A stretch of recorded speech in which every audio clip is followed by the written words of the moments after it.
I'm YAMES from Western New York. I got into public art because it makes art accessible to everyone, and that is what DIY is all about.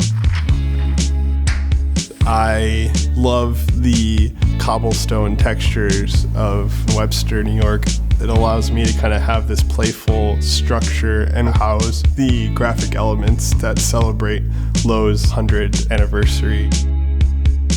Getting to show people like this piece here, this was handcrafted by someone from my community, and getting back to that spirit of community, that spirit of DIY, I think it's an incredible way to want to celebrate.